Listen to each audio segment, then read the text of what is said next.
मौजूदा कानून में संशोधन कर सकती है? मौजूदा कानून में संशोधन कर सकती है, ये बताइए। तो ये हो जाएगा आपको ए, सर्वोच्च न्यायालय। आंसर क्या होगा? ये ए आपका राइट आंसर होगा, सर्वोच्च न्यायालय। अगले क्वेश्चन पे आते हैं। क्वेश्चन दिया है कि मधुबनी पेंटिंग किस प्रकार की जो है शैली में की जाती है? मधुबनी पेंटिंग किस प्रकार की शैली में की जाती है?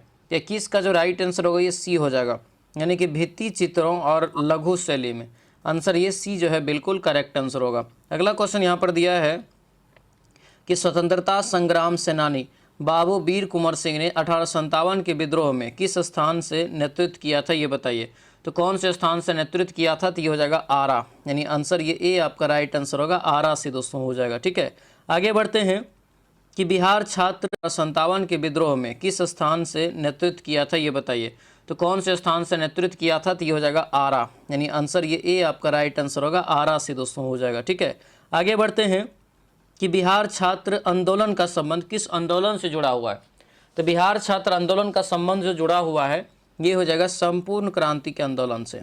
ठीक है, यानी आंसर सी हो जाएगा, संपूर्ण क्रांति के आंदोलन से। ठीक है, अगला क्वेश्चन है कि बिहार के प्रत्येक नगर परिषद में मुख्य पार्षद को क्या कहा जाता है? बिहार के प्रत्येक नगर परिषद में मुख्य पार्षद को क्या कहा जाता है? 24 का राइट आंसर क्या होगा? तो ये होगा आपको अध्यक्ष, यानी आंसर ये सी आपका करेक्ट आंसर हो जाएगा। अगला क्वेश्चन दिया है पाटलिपुत्र के नगर प्रशासन का वर्णन किस ग्रंथ में मिलता है, ये बताइए। यानी पाटलिपुत्र के नगर प्रशासन का वर्णन किस ग्रंथ में मिलता है? 25 का राइट आंसर बताइए। तो ये हो जाएगा दोस्तों अर्थशास्त्र में। आंसर क्या होगा? ये सी आपका राइट आंसर होगा, अर्थशास्त्र जो है याद रखना, जो कि कौटिल्य के द्वारा लिखा गया था। ठीक है, अगला क्वेश्चन है कि भारत के अधिकांश भाग में किस प्रकार की जलवायु पाई जाती है? भारत के अधिकांश भाग में किस प्रकार की जलवायु जो है पाई जाती है, ये बताइए।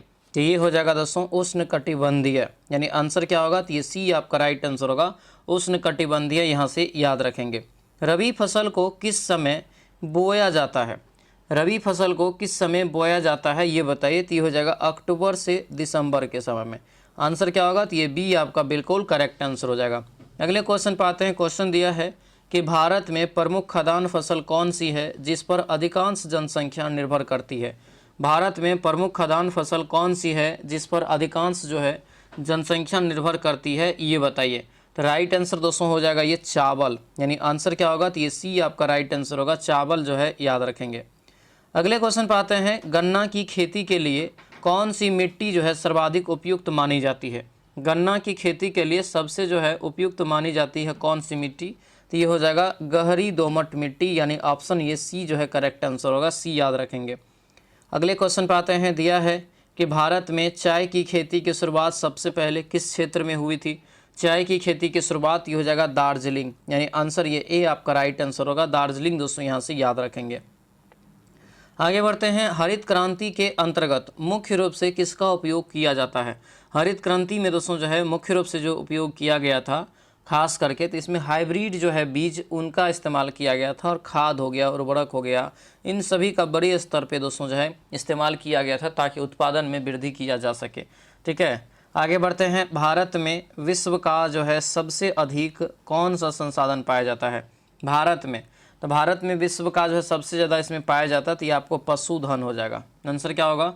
तो ये सी आपका राइट आंसर हो जाएगा, पशुधन, यहाँ से याद रखेंगे। ठीक है, अगले क्वेश्चन पे आते हैं। जीडीपी को किस अवधि के दौरान मापा जाता है? जीडीपी को किस अवधि के दौरान मापा जाता है? तो ये हो जाएगा 1 वर्ष में, यानी ऑप्शन नंबर डी इसका करेक्ट आंसर हो जाएगा। आगे